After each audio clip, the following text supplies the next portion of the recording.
Ni mwendelezo wa zoezi la ukaguzi kwa vyombo vya moto ambavyo vinatoa huduma kwa wananchi. Leo hii mamlaka ya usafiri na usalama barabarani Zanzibar kushirikiana na jeshi la polisi limefanya zoezi la ukaguzi katika maeneo ya Kwanyanya, na tumezungumza na mkurugenzi wa mamlaka ya usafiri na usalama barabarani ndugu Haji Ali, ambapo ametueleza namna zoezi hili lilivyofanyika. Aidha tumezungumza na makonda ambao wameweza kukaguliwa katika maeneo haya, nao wametoa ya moyoni na kueleza hali ilivyokuwa na wito wao kwa madereva wengine. Jina langu ni Abdillahi Abdullah, nyuma kamera ni Jabir Ridwan. Kama inavyoeleweka, mamlaka ina jukumu la kuhakikisha kwamba watu wote ambao wanatumia barabara wako salama, lakini wale ambao wanafanya biashara zao, wanatakiwa biashara usafirishaji, wanatakiwa wawe na hati zilizotolewa na mamlaka kwa mujibu wa taratibu. Kwa hiyo kwa mujibu wa sheria namba 8 ya mwaka 2003, mamlaka inasimamia huduma za aina 8. Katika huduma hizo ziko private hire, taxi, bajaji, bodaboda, usafiri wa umma zikiwemo daladala na gari za shamba, lakini pia gari za mizigo. Kwa hiyo leo tuko katika kusimamia magari yanayosafirisha abiria, kuona kwamba magari haya yanakata leseni za usafirishaji, ruti husika, lakini pia yamepasishwa. Kwa hiyo vitu vyote hivyo vinahusisha na ulipaji wa tozo ambazo imewekwa kwa mujibu wa sheria. Kwa hivyo mamlaka katika kuhakikisha kwamba waliokuweko kwenye barabara wanatimiza masharti ya kisheria ya kulipa tozo zinazotakiwa. Kwa hiyo leo tumefika eneo hili na kukagua magari yote ambayo yanatoa huduma za usafiri wa umma pamoja na bajaji na bodaboda, ili kuhakikisha kwamba mapato ya serikali yanapatikana na yanakusanywa kwa mujibu wa taratibu. Kwa hiyo zipo katika operation hii ambayo tunaifanya kwenye eneo hili, tumebaini kuwa wapo vyombo vingi ambavyo vina makosa na vinadaiwa, kwa maana kwamba hawajalipa faini ambazo wanapigwa barabarani. Lakini pia wapo ambao hawajapasisha vyombo vyao, na pia wengine hawana ruti husika. Kwa hiyo mamlaka inaendelea na zoezi hili ambalo litakuwa ni endelevu kwa maeneo tofauti tofauti. Sasa hivi tupo kwenye eneo la Kwanyanya, lakini tutaendelea na wilaya nyingine kama tulivyoanzia kwa upande huu wa wilaya ya Magharibi. Hatua mbalimbali kwa mujibu wa sheria. Sheria ina hatua 3. Moja ni kifungo, faini au vyote viwili kwa pamoja.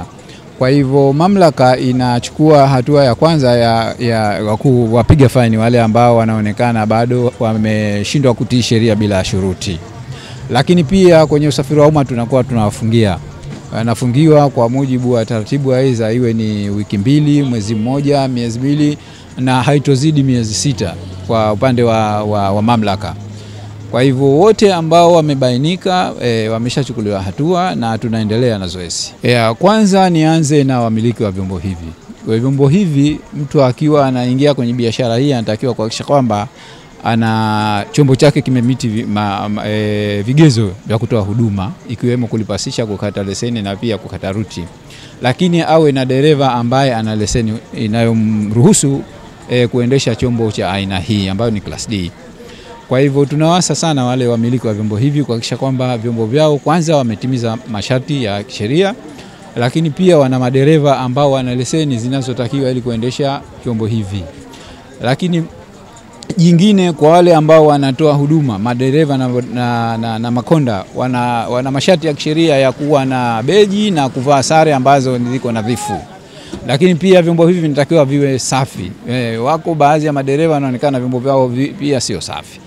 Lakini kwa upande wa watumiaji wa huduma hizi za usafiri wa umma, tunaomba sana ikitokea kwamba kuna watoa huduma wametoa huduma ambazo kinyume cha utaratibu, wanatakiwa kutoa taarifa jeshi la polisi au mamlaka. Tumetoa namba yetu ambayo wanatakiwa kupiga ili kutujulisha kwamba kuna dereva au gari ya aina fulani ambayo imetoa huduma kinyume na utaratibu, kama vile kukatisha ruti au kutoza nauli kinyume na nauli ile iliyotangazwa na Serikali ya Mapinduzi Zanzibar.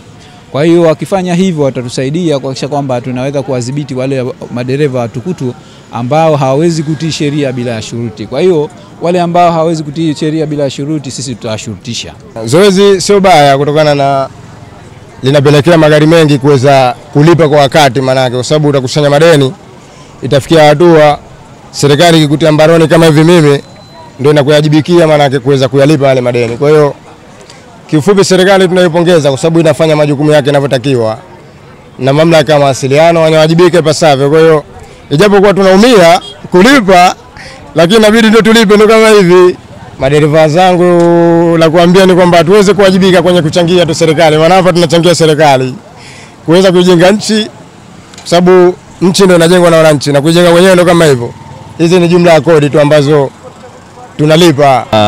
Kwa zoezi hili la usalama barabarani tunashukuru kwa sababu wanahakikisha kwamba kila chombo kiko vizuri na kwa ajili ya usalama wa raia na madereva pia. Kikubwa wakamilishe, kama wanahitaji kazi lazima iheshimiwe. Kama wanahitaji kazi lazima wakamilishe kila kifaa walichokuwa nacho kinachohitajika na serikali na ya mamlaka ili kwamba waweze kufanya kazi kiutaratibu unaotakiwa. Mpaka sasa hivi changamoto niliyoona mimi kwamba wafanyaji zoezi hili kikweli wako vizuri, na tumependelea kwamba ili zoezi lifanyike kila muda ili kwamba tuzidi kutengeneza kodi nzuri. Mpaka sasa hivi mimi sijaona, lakini sio wenyewe tunaweza kusema kwamba tunakuwa tuna uzito, sio tuseme uzito, hatujui uzito gani ambao unajitokeza, lakini naona mpaka sasa hivi hakuna changamoto yoyote ambayo sio wenyewe tunashindwa kutekeleza hivyo vitu.